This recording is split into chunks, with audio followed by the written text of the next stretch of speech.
Bonsoir, mesdames et messieurs. Alexandre Baudouin et François Trépanier qui vous souhaitent la bienvenue à cette autre édition de Sport Express. Bon retour, François. Merci, Alex. Ça a bien été avec l'informateur? Moi, ça a très bien été. D'ailleurs, je te regarde, je te trouve pas trop. Est-ce que tu as fait de la chambre d'hôtel ou tu as fait de la plage, François? Écoute, on a fait les deux, mais Louis m'a passé le même commentaire. Non, mais écoute, je te trouvais blanc. Écoute, moi, j'ai la peau très pâle Oui. à la base, donc je dois me mettre beaucoup de crème. Mais moi, lorsque je me regarde, je trouve que j'ai quand même un petit teint. Encourage-moi, là, Alex. Non, écoute... Bruno est d'accord avec mais moi. Merci, Bruno. content pour madame et toi dans ce cas-là. Merci. François, belle émission cette semaine. On reçoit un gars que tu connais depuis toujours. Absolument. Alain Charbonneau, un ami depuis très, très, très longtemps. Secondaire 1, 6e année, on se connaît depuis longtemps. Alain qui a eu une belle carrière junior majeur, qui a joué midget 3A et qui coach maintenant les Oursons de PML. Et on va parler du programme, qu'on a la chance d'avoir un très beau programme de hockey ici, du côté d'Iberville. Tu as raison de le dire, belle organisation. Ouais. Bienvenue à Sport Express.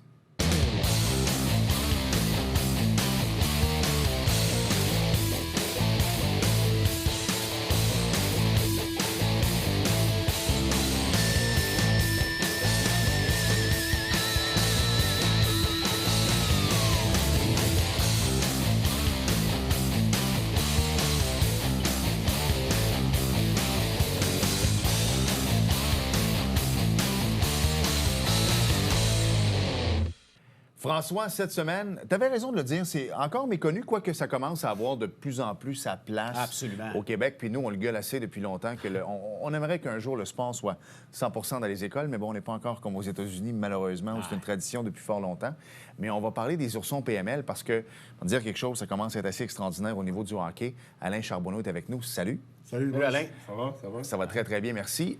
Écoute, François, tu voulais qu'il se présente d'abord, juste pour que les gens qui ne le connaissent pas. Tu es un gars de hockey, en fait, tu baignes de génération en génération, vous autres. Oui, la famille Charbonneau à Saint-Jean, on a joué au hockey toute notre vie ici. J'ai un grand frère, mon grand frère Patrick Charbonneau, gardien de but, repêché Ligue nationale. Aujourd'hui, recruteur au Québec pour les Devils du New Jersey. À temps plein, À temps Alain, plein hein? depuis cette année, oui. Wow. Vraiment un job de rêve pour lui, faire du hockey à temps plein. Mon père est recruteur. Dès que nous, on a sorti du junior majeur, ça veut dire, là, 22 ans, il est tombé recruteur junior. L'année passée, il a pris une petite année de pause. Avec la pandémie, ça n'a pas été évident pour les équipes juniors. Fait qu'il a pris une année de pause. Cette année, il est retourné à Batters. C'est recruteur depuis 22 ans. Moi, j'ai joué au hockey à Saint-Jean, j'ai joué au midget 3, j'ai joué au junior majeur. J'ai eu la chance de jouer avec des bonnes équipes. On est tout le temps chez Charbonneau. Mon frère est un excellent joueur avec des équipes moyennes. Moi, je suis un joueur moyen avec des excellentes équipes. Fait que On va le rappeler, Alain, tu as joué à Val-d'Or, tu jouais avec Jean-Pierre Dumont, tu jouais avec Roberto Luongo, avec des joueurs comme ça. Exactement. Puis moi, je me plais toujours à dire, Alain, on se connaît depuis qu'on est haut comme ça. Mais moi, j'étais comme ça, lui, il était comme ça. Mais tu sais, écoute, une saison de 48 buts dans le junior majeur là, pour Alain Charbonneau, oui, Joannais. Fait que, tu sais, ça vaut la peine de le souligner. Là. Oui, quand même, à 19 ans, j'ai eu une grosse saison. J'ai eu la chance de gagner la Coupe à 18 ans avec Val-d'Or dans un rôle moindre. L'année d'après, les joueurs de Val-d'Or ont toutes parti. C'est comme ça dans le junior, un cycle. Puis j'ai eu une chance d'avoir un rôle important offensivement. J'ai eu un très bon début de saison. En Noël, Roberto Luongo, il a été échangé à Batters. Je me suis allé avec lui à Batters. J'ai eu la chance de gagner une deuxième coupe. Où là, j'avais un plus grand rôle. Comme tu dis, ma grosse saison, 85 points. Une saison de rêve pour moi. Tout fonctionnait. J'étais un marqueur de but. J'étais pas un grand patineur, mais dans l'enclave, j'étais capable de la mettre dedans, puis on en profitait. Hé, Alain, vite, comme si tu parlais que c'est une ligue, c'est vrai, là, c'est une ligue de cycle dans le junior majeur. Cette année, c'est bizarre dans le sens qu'on ne le sait pas vraiment. Il y a 4 ou 5 équipes qui ressortent du lot. Jusqu'à quel point c'est... Parce que tu regardes le Phoenix, tout le monde dit « Ah, Joshua Roy, attendez-vous pas à le voir avec le Rocket, ils vont aller jusqu'au bout. Après ça, Patrick Roy qui dit « Non, moi, c'est ma dernière année, je vais aller jusqu'au bout. T'as Gatineau qui est fort aussi. Donc, t'as 4-5 équipes qui peuvent aller peut-être à la Coupe du Président. C'est bon ou pas? En fait, parce qu'il y a une grosse... on dirait qu'il y a beaucoup de hauts, puis après ça, ça tombe réellement aussi. Là. C'est sûr qu'après les fêtes, il y a beaucoup d'échanges qui se font. Les grosses équipes viennent plus fortes. Il y a Victoriaville, il ne faut pas oublier. Aussi, vraiment une équipe complète. Peut-être pas autant de talent, mais vraiment 3 lignes équilibrées. Je pense que tout ça est par rapport à l'année COVID. Le hockey junior pendant la COVID, c'était très, très dur. Les équipes ont perdu beaucoup de sous. Déjà d'avance, ils ne font pas des millions, les équipes juniors. Là. C'est pas évident. Là. Et là, je pense que les équipes, ils veulent faire 2-3 rondes. Avant, c'était la coupe, le but. Maintenant, en série, pour vrai, là, junior, il y a beaucoup de monde. Puis faire une année, faire 3 rondes ou 4 rondes, se rendre juste en demi-finale, être dans le top 4, là, c'est capable de te faire des sous pour 2-3 ans après. Fait que c'est comme ça. Mais puis, les équipes sont de meilleur en meilleur. des équipes avant qui se vidaient complètement. Maintenant, c'est capable d'avoir 4-5 bons 18 ans. Tu y vas au bout, mais l'année d'après, tes 18 ans, t'es vent. T'es comme Chicoutimi ont fait l'année avec Hendrix Lapierre, tout ça. L'année d'après, quand tu revends, tu récupères beaucoup, puis ton cycle repart plus vite que prévu. T'sais. Parce que les équipes sont de mieux en mieux. C'est sûr qu'il y a des équipes, souvent, c'est les propriétaires qui mènent le show. T'sais. Les propriétaires veulent avoir des revenus. C'est là, des fois, quand tu n'es pas prêt à faire ton cycle, puis tu y vas, c'est là le problème. Là, tu vends tous tes choix, tu vends tes assets, comme on dit dans le monde du hockey. Là, tu te mets dans le trou. Mais si ton cycle est bien fait, puis tu progresses, avoir une demi-finale maintenant, c'est assez, je pense. C'est pour ça qu'il y a plus d'équipes de plus en plus. OK. Alain, ça fait des années que vous êtes impliqué dans le hockey junior. Tu as été toi aussi recruteur. Ton frère a été GM pour le Phoenix de Sherbrooke. Justement, vous connaissez tous les rouages. On a appris cette année le départ de Gilles Courteau qui va laisser sa place.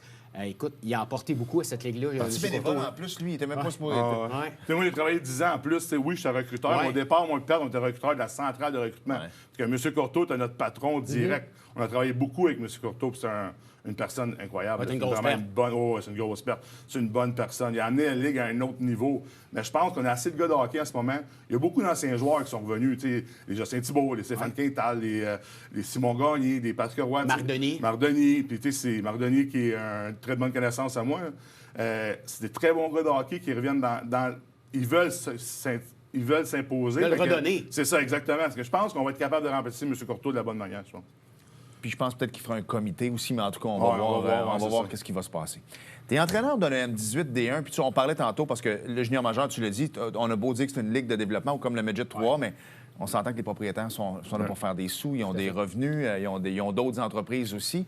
C'est quoi la collaboration que tu as entre le M18 D1 puis la Ligue de hockey Midget 3 du Québec? Parce que tu dois avoir des gars, toi, qui se sont fait couper, qui s'en vont là, mais après ça, est-ce qu'ils peuvent être rappelés? Comment ça fonctionne? Comment tu gères ça?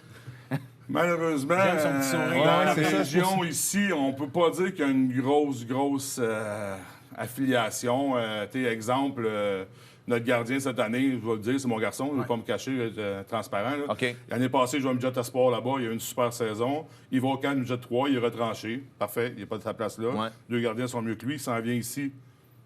Plus de son pas du mal. Plus de son, plus de mal. J'étais un goaler blessé depuis un mois. Il rappelle le gars de l'Espoir toujours. Ils n'ont même pas venu voir Lucas Gaulet. C'est un petit peu plat. Mais quand ils vont au camp, ils ont leur chance. Okay. Après le camp se présente, les gars, ils vont, ils ont leur chance. Il y a certaines régions, comme Magog, genre, qui apprennent beaucoup. Le problème un peu ici, je ne veux pas parler contre eux, c'est pas ça mon objectif, c'est que la structure de CCL est avec l'équipe Midget 3. Fait que, tu sais, ils ont un lien direct, ils connaissent les jeunes, c'est eux qui les développent. Fait que, tu sais, c'est plus facile de faire un lien comme ça. Quand tu vas à Magog, les cantonniers de Magog, ils n'ont rien à voir avec Triolet. Eux, c'est une équipe d'une région, ils veulent avoir les meilleurs joueurs possibles. Puis c'est vraiment au camp d'entraînement que ça se passe. Ils prennent des gars de Mont-Saint-Anne, ou ils prennent des gars de La Ruche, ou ils prennent des gars de Verdivin ou de Macévanier. Eux, ça ne change rien. Tandis que Charlemagne, c'est toujours un peu ambigu leur décision. Il faut que tu sois dans la famille. Oui, mais quand même, l'ouverture est là. On ne peut pas dire que l'ouverture n'est pas là. C'est de plus en plus. Mais c'est sûr que mon sourire va là. Mais ce que tu aimerais, dans le fond, puis c'est un peu là aussi où je voulais m'en aller, c'est qu'on comprend la différence entre les deux. Ils ont leur place lorsqu'arrive le temps du camp, tu l'as dit, Alain. Par contre, tu aimerais peut-être juste un meilleur suivi pendant la saison. Exact. Okay, je comprends ça. On a un joueur ici au M18 cette année, là, il est 5e scoreur au Québec. Là. On a des défenseurs ici qui dominent. J'ai la meilleure défensive au Québec. J'ai 2 gardiens incroyables. J'ai une bonne défensive. Puis c'est des gars qui n'ont même pas été regardés cette année. Ouais. C'est juste ça le point, mais comme je te dis, ça fait partie de la... Mais je voulais en parler justement de la comparaison, parce que souvent les gens vont avoir vu du Midget 3A, vont entendre parler du Midget 3A. On le disait tantôt, le hockey scolaire, on en entend un peu moins parler. On est content que tu sois là pour en parler. Mais mettons que tu comparais le calibre de ton équipe à une équipe Midget 3. C'est-tu comparable? Seriez-vous compétitif?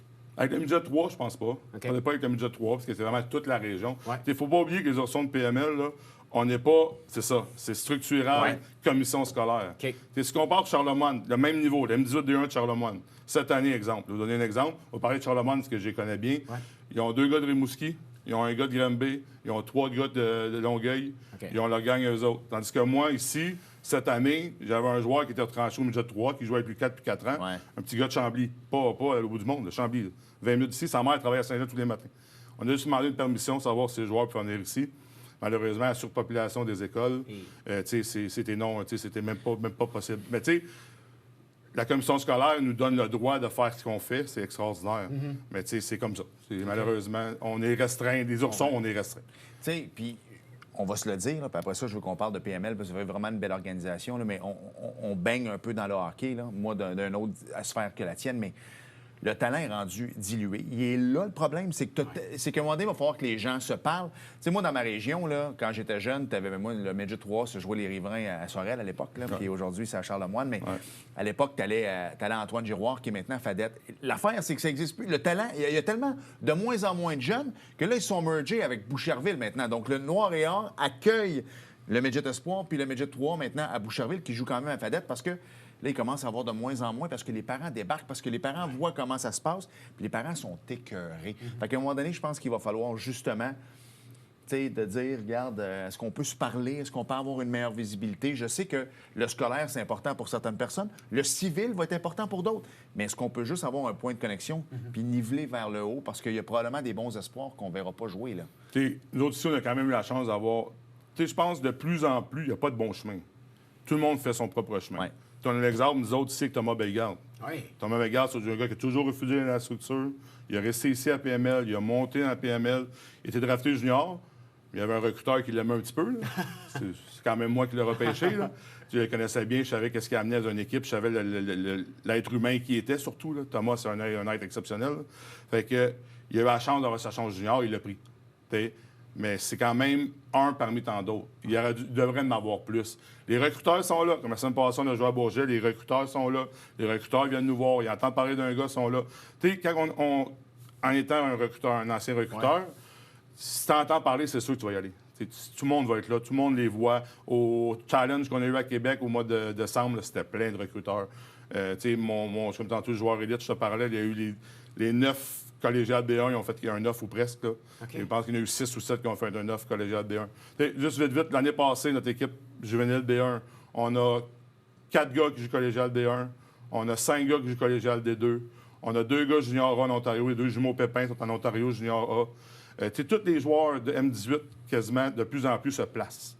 On est rendu là avec les Oursons. On est rendu avec la présence d'être là. Comme cette année, là, on a 3 équipes. Les 3 équipes D1 sont dans le top 10 au Québec. Wow. Pour une école comme nous. Là. Wow. On n'est pas privé, on ne va pas chercher de joueurs à l'extérieur. Mon M18 D1, mon équipe à moi, on est top 4 à son nom au Québec. Mon M15 D1 de Marco Lachance, il est top 3 au Québec, une équipe exceptionnelle avec seulement 2 défaites. Mon M13 D1, 3e dans notre division, 13 victoires, 7 défaites. William Bellegarde, le frère à Thomas, qui est en charge du M13, un professeur, un gars extraordinaire avec les jeunes, développe nos jeunes envers... Après ça, moi et Marco, on les prend. Nos gars des deux, ils ont une super... On a une petite structure. On travaille avec... On essaie de faire la continuité le plus possible. T'sais, on aimerait partir les gars en 1, les finir en 5. Mais c'est pas toujours possible avec, à un moment donné, le manque de développement. Les jeunes... Tous les jeunes ont le même temps de glace. Ils ont le même... Pas temps de glace durant les matchs. Le même temps de pratique, le même temps de développement, le même entraînement avec M. Goyette. Mais c'est pas tes jeunes qui se développent quand même. Des fois, la grandeur, la force physique, certaines choses. C'est ça, exactement. Mais le plus possible, on essaie d'avoir une continuité pour que les jeunes fassent de 1 à 5. Puis c'est de ça qu'on est fiers le plus. On va s'arrêter parce que je veux qu'on parle justement, parce que tes équipes vont bien. Puis il l'a dit, là. Faut que tu fasses avec ton bassin. Oui, absolument. Alors, le fait que toutes tes équipes se développent bien, il y a du développement derrière ça. Mais avec on a beau dire qu'on a un gros bassin, mais encore là, c'est pas tout le monde qui veut aller à PML non plus. Je pense qu'on peut être fiers de nos étudiants athlètes de la région. Vraiment. Moi, je veux savoir, après la pause, là, il est pas assez occupé. Comment ça qu'il a décidé de coacher? En plus, on pourra partir avec ça. Ouais. Donc, on s'arrête et on poursuit avec Alain au retour. Bougez pas.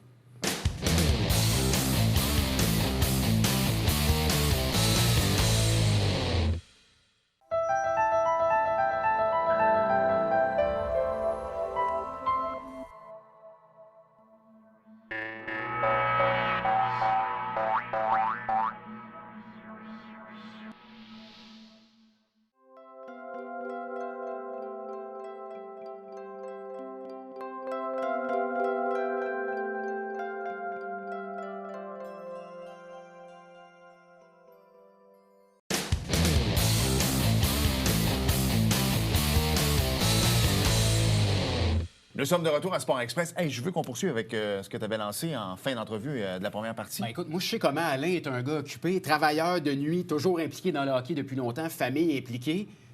Là, on le reçoit en tant qu'entraîneur-chef. Alain, comment est venue l'opportunité? T'as pas eu le choix de dire oui? Comment c'est arrivé? J'ai toujours voulu coacher. C'est sûr que, quand que je jouais, là, je me souviens, j'étais Pee-Wee 2A, puis je me suis fait chicaner une couple de fois par mon entraîneur dans le temps, Jacques Stewart, en lui disant « Hey, coach, t'es pas le bon joueur sur la glace. » J'étais Pee-Wee, j'étais comme ça. J'avais ce hockey, ce sens du hockey-là, puis je voulais coacher. Mais tu sais, dans la région ici, si tu veux coacher à un niveau supérieur, il n'y a pas beaucoup d'opportunités. Là. Tu vas assister à un junior 3, là, côté monétaire, un moment donné, sacrifice. Pour ça, j'ai commencé à faire du recrutement dans le temps. Ouais. Là, les Oursons ont commencé. Là, il y avait, les plus vieux étaient là, les coachs étaient là. Puis à un moment donné, quand le M13 est rentré, la première année, il y a 6 ans, puis l'année passée, c'est notre première cohorte secondaire 1, secondaire 5. Ça va faire 6 ans cette année que le M13 existe. Là, je savais qu'ils cherchaient un entraîneur. Fait que, tu sais, moi, en étant travailleur de nuit, comme tu dis, les pratiques à PML, c'était à 7h30 le matin, avant de me coucher. J'arrive du travail, prends un petit déjeuner vite, je m'en vais à l'aréna, je coach ma pratique, après ça, je m'en faire mon dodo. Ouais. Sinon, j'arrive de travailler, je me couche, ça fitait dans mon horaire exactement. Okay. J'ai toujours voulu coacher. Oui, j'étais un recruteur, mais le coaching était vraiment à moi. J'ai déjà été assistant coach à Mario Pouliot, là, mon mentor. Là. Puis, tu sais, c'est ça que je voulais faire. J'avais ça en dedans de moi, mais l'opportunité n'arrivait pas. Puis là, j'ai eu la chance de coacher un travail. J'ai rencontré M. Fogg. J'ai vendu ma salade, malgré que je ne suis pas un grand vendeur. Tu me connais, là, je suis une personnalité plutôt... mais j'ai réussi, il m'a donné une chance. Puis j'ai remarqué, là, j'ai fait 2 M13, 3 M15. Là, j'ai la chance de montrer M18. Je pense que M18, c'est vraiment plus mon niveau de jeu. La maturité des jeunes. Je suis un gars exigeant. Je sais un peu... c'est quoi qui a fait que moi, j'ai pas percé.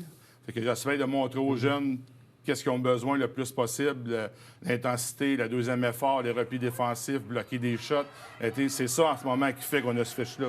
C'est les gars, ils ont embarqué. Au mois de janvier, j'ai regardé ma conjointe, qui est une passionnée. En partant, là, t'as besoin de ça, de toute façon, ça marcherait ça. Faut le mentionner, là, c'était ce night extraordinaire, là, Marie-Josée. Ouais. Je l'ai rencontrée quand j'étais un foreur à Val-d'Or. Elle savait qu'est-ce qu'elle rencontrait, mais malgré ça, là, elle est toujours là. Elle ne manque pas un match des gars. Il y a 3 garçons qui jouent au hockey. Elle suit même l'année passée, je ne coachais pas un de mes garçons. Elle me suivait quand même. Une passionnée comme ça. On n'a pas le choix. C'est impossible. C'est impossible. Ta blonde qui vient de Val-d'Or, d'un marché junior où est-ce que les joueurs, vous êtes très populaires, si elle était à côté de toi, est-ce qu'elle te dirait qu'elle serait surprise? Parce que souvent, les filles de ce coin-là disent tout le temps « Jamais un joueur de hockey. C'est ça, hein? Exactement ça. Mais moi, François ici, je suis un étudiant de haut niveau. J'allais à l'école, puis l'école, c'est important pour moi. Avec mon coup de patin et des défauts que j'avais en joueur de hockey, je savais que je n'irais pas à la Ligue nationale. Je le savais rapidement. 16-17 ans, je le savais. Mes parents, c'était pas des gens moyens. Je dois aller jouer universitaire. Ouais. Je dois à l'université, soit payé par le junior, parce que j'ai travaillé fort à l'école. Tu l'as fait. Puis j'étais arrivé au cégep, puis j'étais pas... j'avais aucun signe. Je savais que je voulais rencontrer ou quoi que ce soit, puis on ne pouvait pas s'afficher. Je suis arrivé au cégep, on s'est rencontrés au cégep pendant un cours, puis elle ne savait pas que je suis un foreur. C'est sûr qu'elle ne savait pas. Si elle le savait, c'est sûr que j'étais mort. Exact. C'est pour ça que je posais la question, parce que souvent dans ces villes-là, on ne touche pas au joueur. Puis dès que tu touches à un, tu as l'étiquette qui va avec. Ouais. Fait que c'est sûr que tu dois travailler fort, puis tu dois être montré tes... Qu'est-ce que tu as montré? Tu sais, tu disais tantôt, rendu à 16-17 ans, je savais que je ne percerais pas dans la Ligue nationale, mais tu as quand même fait un très bon joueur de hockey, tu as eu une belle carrière. Là, tu coaches, tu te rends compte que tu performes. Tu me vois venir avec ma question. Y a-tu des aspirations de peut-être un jour percer en tant que coach? C'est-tu quelque chose que tu aimerais? On parle de rêve dans la vie, là, on jase en chum. Là. Bien, Martin, c'est vrai, il est bien passé du Pee-Wee 3 au Canada. C'est quelque chose... C'est sûr, il n'y a pas deux bagues. Mais oui, c'est bien. Oui puis non. Je coach pas pour ça, c'est sûr que non. Je coach parce que je suis un passionné et j'aime ça. Mais tu sais, le jour où les enfants vont être partis... Ouais. Oui, il va commencer plus tard que les autres, peut-être, mais tu sais, j'ai toujours rêvé de faire du hockey à temps plein. C'est mon rêve, que ce soit en recruteur, en tant que coach, en tant que recruteur comme Pat dans la NHL. C'est sûr que si un jour l'opportunité me permet de faire du hockey à temps plein, tu me connais, là, c'est sûr que ça n'importe quel job là-dedans. Ça sera un rêve. C'est sûr que c'est un rêve, c'est sûr. Est-ce que les salaires dans le hockey junior sont rendus pas si mal? Ma question est, moi, je connais bien Martin Russell, qu'on aime ou qu'on n'aime pas Martin. C'est quand même le coach avec le plus de victoires dans le Midget 3. Puis lui, il disait tout le temps, ça me sert à rien d'aller dans le junior dans ses meilleures années. Avec sa job qu'il avait à CCL, plus Midget 3, il dit, je vais gagner moins, puis je vais perdre mon... Est-ce que ça a changé? Est-ce qu'un jeune peut se dire, regarde, je vais y aller, je vais être capable de bien gagner ma vie? Parce qu'il y a eu un temps où c'était pas très payant. Ouais. Même encore aujourd'hui, on me dit, faut quasiment que tu merges entraîneur-DG pour réussir à aller te chercher une bonne paye. Ah, entraîneur-chef, à cette heure, C'est bien.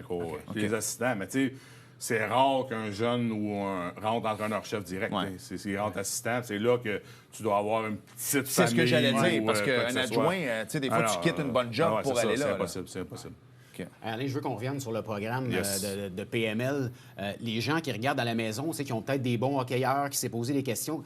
Comment ça fonctionne? Il y a des camps de sélection? Comment vous sélectionnez les joueurs? Exactement. Au mois de mai, comme là en ce moment, au pmlhockeyourson.com, les inscriptions sont ouvertes. Vous allez sur le site, c'est marqué programme PML, camp de sélection, vous inscrivez votre jeune. Début mai, pour les secondaires 1, pour les M13, on sait que l'entrée au secondaire, pour les parents, c'est beaucoup d'incertitudes. Le jeune monte de niveau. Au mois de mai, on essaie de compléter notre équipe à 100 au M13. Nos 17 joueurs vont être sélectionnés au M13. On a 2 fins de semaine de camp. Les inscriptions sont... Oh, mais les inscriptions... Mais Frank, tu me connais. Les inscriptions sont rentrées, là. T'es Alain Charbonneau, la semaine passée, j'étais voir du PO2A puis du PO2B. On ne veut pas se tromper. On arrive là, on est prêt. Là. On s'assure de faire les bons choix, mais en même temps, dans un camp de sélection, c'est sûr que tu es d'accord avec moi, toutes les années, on se trompe. Là. On fait notre gros possible avec qu'est-ce qu'on a, les informations qu'on a, avec qu'est-ce qu'on voit sur la glace pendant deux fins de semaine. Surtout à cet âge-là, l'été, il y a tellement... Des fois, fou. il était où, lui? Bien, il était là. Tabac, il a pris 3 pouces. C'est fou. Là. Mais on n'a pas le choix, parce que c'est l'entrée, c'est ça. l'entrée scolaire. Mais l'été, même la structure 3 est de plus en plus comme ça. Ben oui. Ils le font d'avance à cause du changement d'école ou à cause de quoi que ce soit. Nous, on est secteur Iberville. Les gars de Saint-Jean doivent avoir un transfert d'école. Oui, on a la même commission scolaire, mais il faut qu'il y ait des transferts d'école, qu'il y ait des transferts de choses. Il y a quand même de la paperasse à faire côté commission scolaire. Donc, on essaie de compléter au mois de mai. Au M15, qu'est-ce qu'on fait? C'est qu'on garde les 34 meilleurs, 35 meilleurs sont confirmés au son. Mais ils ne savent pas s'ils sont D1 ou D2. Là, au mois d'août, on fait un camp pour le D1 et le D2. Au M18, on essaie de confirmer 85 de l'équipe, parce qu'au M18, il y a des gars midget 3 qui reviennent, il y a des gars de l'espoir qui reviennent, il y a des gars qui arrivent un peu partout. Parce qu'on fait attention. On est quand même une équipe de la région. Le jeune qui a joué dans la structure toute sa vie de Saint-Jean, qui nous a montré du respect, qui est venu à nous... Qu'est-ce qu'on demande aux joueurs élites? C'est viens te présenter. La loyauté aussi. Ouais, viens te présenter. Comme le jeune Gabriel Thériault qui joue midget 3 cette année à 15 ans, un petit gars de Saint-Jean. Depuis M13, il a tout fait les camps. Il vient chez nous, il vient voir, on est plan B. Soyez honnête avec nous, on est plan A, on est plan B, on va vivre avec ça. Mais soyez honnête, viens te présenter. Puis, c'est sûr qu'un 18 ans, un M18 qui arrive à la 5e année, qu'on ne l'a jamais vu, oui, je le connais parce que je suis tout le temps dans les arénas, mais qui arrive ici, puis qu'il faut que tu tasses un gars de 5 ans de programme, et t'es mieux d'être bon à ta À barouette. talent égal, tu vas prendre ton programme. C'est sûr et certain. C'est sûr et certain. C'est correct aussi. Ben oui, il faut faire ça. Mais tu sais, si le jeune s'est présenté à tous les ans, puis il nous a toujours dit que vous êtes plan B, puis si vous êtes rendu M18, là, on est le plan B, puis c'est le plan B qui nous demande. Là, c'est noté, on va être plus indulgent avec lui. Et si oui, il faut qu'il soit meilleur. Mais quand même, On va parler tout de suite. Tu as une fille gardienne de but dans le M18. Je veux que tu nous en parles un peu parce que tu me disais d'avoir été dans un tournoi et c'était le Talk of the Town. Oui, Maëlie Granger, elle va faire sa 5e année avec nous. Elle joue à une petite fille des Artilleurs dans le coin de Saint-Sébastien, je pense, dans ce coin-là qu'elle demeure. Une saison extraordinaire. Elle est arrivée avec nous. Elle se bat tous les matchs. Présentement, je pense côté moyenne, elle est 4e dans la Ligue. Wow. Victoire, elle est 5e. Nos 2 gardiens sont top 5. Mais Maëlie a fait un job extraordinaire. À Québec, tantôt, je vais comme exemple, on a pris le Collège Lévis. C'est la grosse équipe M18 au Québec. Là. Ils ont des joueurs de Fredericton, ils ont des joueurs de partout. Les joueurs, tout le monde va aller jouer là. Ils ont 4 lignes, ils sont sur la glace tous les jours. Ils sont arrivés au tournoi, ils étaient à 44-0-0. Dans ce tournoi-là, ils ont fait une victoire en prolongation. Ils étaient à 44-0-1. On est arrivé samedi soir à Québec en quart de finale. Maëlie a eu un match extraordinaire. On les a battus. Première défaite de l'année. Bravo. Ah ouais, c'est vraiment spécial. C'est vraiment incroyable. Puis, c'est ça. Elle a vraiment une belle saison. Elle est en recherche d'un spot collégial, mais elle a une belle année devant elle. Rapidement, je veux que tu nous parles les restes 2 minutes. On a reçu Magali Boutin, la mère de Noah Warren et Ellie Warren. Ellie fait partie du programme des Oursons. Magali nous disait c'est difficile d'être dans les souliers. T'es le frère d'eux. Parle-nous un peu de Ellie comme joueur de hockey. Ellie, c'est simplement un monstre. Il est 6'6". Il est plus grand que Noah encore. Il est à 6'6". Il a perdu un peu de poids. Il doit être 6'6", 230. Il est géant, il est fort comme un bœuf, il a un lancer incroyable. C'est certain qu'au niveau scolaire comme ça, c'est dur pour lui physiquement. Il arrive dans les coins moindrement intense ou moindrement en vitesse, il démolit. Le petit gars, des fois, il paye 140 livres à côté de lui. Là, fait que c'est pas toujours évident. Parce qu'il va y avoir des rudesses qui n'en sont pas, des fois. Très souvent, disons. Très souvent. Il connaît une bonne saison, il développe beaucoup. Ses pieds sont beaucoup améliorés depuis 2 ans. L'année passée, une année plus difficile un peu, parce que c'était comme l'étape, comme la fois qu'il a baissé Mais cette année, il a un rôle important avec moi puis une bonne saison. Lui, il s'en va CCL l'an prochain. Non, il est trop vieux. Il s'en va soit... Rimouski? Oui, il a signé collégial B1 à Saint-Laurent. OK. Junior 3, il appartient à Granby maintenant. Puis il va aller au camp de l'Océanique. C'est les 3, il va prendre la décision si ça ne fait pas de l'Océanique. Il a quand même une chance. C'est gabarit, patin beaucoup mieux. Peut-être une chance de faire l'Océanique l'année prochaine. Parce que souvent, des fois, tendance, les gens ont pas qu'on ridiculise. Quand on voit un joueur comme Kotkaniemi ou peu importe, quand il arrive à 18 ans, ils disent « il a l'air de Bambi. » Oui, mais vas-y, toi. Quand tu as eu une poussée de croissance, de même à 18 ans, quand tu n'as pas fini, c'est pas évident. C'est fou, là. C'est un monstre, là. Il est pas dans le corridor, puis tout le monde, toutes les équipes, juste, il y a ça pour tout le monde. Notre gardien, il est 6'4", là, puis c'est même pas proche. Là. C'est vraiment un gabarit exceptionnel. Un bon kid aussi. Bonne famille, ça part. Ça part de la famille. Absolument. Alain, merci. Redonne le site Internet pour les gens. Pour PMLHockeyOurson.com. Programme PML, camp de sélection. Allez vous inscrire là, M13, M15, M18. Un mois avant, on va vous appeler, on va vous envoyer l'horaire, puis on va faire la sélection. Je vais prendre 5 secondes sur le NASCAR, ils vont me pardonner. Vos matchs sont quand, si les gens veulent voir ça? Tous les soirs. Sur le site, les matchs sont là, souvent à 3h30, pendant tous les soirs. Merci de ton implication. Bravo à toute la gang de PML. T'es pas tout seul là-dedans. Vous êtes plusieurs coachs. Bravo les messieurs Fort et compagnie. Merci beaucoup. Bon travail. Yes. Merci, Alain. On s'arrête et au retour, ça a l'air que ça a commencé, cette maudite histoire-là. Plus qu'on parle, moins qu'on en parle. T'as compris-tu? C'est vrai, ça. On va en parler 5 secondes. Bougez pas.